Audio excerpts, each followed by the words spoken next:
Assalamualaikum warahmatullahi wabarakatuh.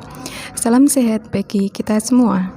Perkenalkan, nama saya Desti Aulia Kusuma Ningtyas, salah satu peserta Latsar CPNS tahun 2022 Angkatan 101 Kelompok 2 dengan jabatan perawat terampil di instansi RSUD Sunan Kalijaga Demak.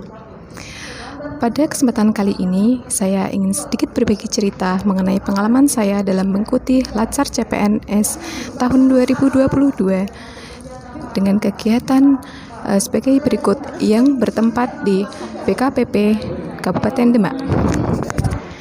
Kegiatan Latsar CPNS Kabupaten Demak tahun 2022 berlangsung mulai dari tanggal 23 April 2022 hingga tanggal 19 Juli 2022. Terdiri dari serangkaian acara, diantaranya pembelajaran mandiri, distance learning yang terbagi menjadi dua metode, yaitu sinkronus dan asinkronus, kegiatan aktualisasi, dan kegiatan pembelajaran klasikal atau tatap muka.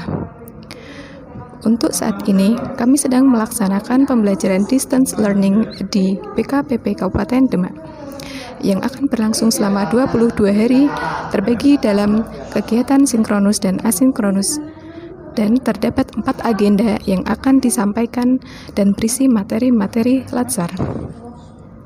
Untuk memasuki agenda 1, materi yang disampaikan meliputi wawasan kebangsaan dan nilai-nilai bela negara, analisis isu kontemporer, dan kesiapsiagaan bela negara. Sebelum memasuki pembelajaran, kita sebagai peserta Latsar CPNS tahun 2022 diwajibkan untuk datang ke kantor BKPP tepat waktu demi melaksanakan apel pagi. Apel pagi sendiri merupakan kegiatan wajib bagi ASN yang dilaksanakan setiap pagi sebelum memulai tugas di kantor. Pelaksanaan apel pagi dimaksudkan untuk agar seluruh pegawai, utamanya ASN, mendengarkan arahan-arahan dari pimpinan, juga dapat melatih kedisiplinan dan tanggung jawab bagi seluruh ASN. Dalam apel pagi, terdapat momen di mana seluruh ASN mengucapkan 10 budaya malu aparatur dan panca prasetya Korps Pegawai Republik Indonesia. Nah, untuk 10 budaya malu aparatur berisikan kebiasaan buruk yang tidak boleh dilakukan oleh seorang ASN, meliputi terlambat masuk kantor, tidak ikut apel, terus tidak masuk kerja tanpa alasan, sering minta izin tidak masuk kerja, kemudian bekerja tidak tanpa program, pulang sebelum waktunya, sering meninggalkan tugas tanpa alasan penting, kemudian bekerja tanpa pertanggungjawaban, pekerjaan terbengkalai, hingga berpakaian sering tidak rapi dan tanpa atribut. Nah, untuk panca prasetya sendiri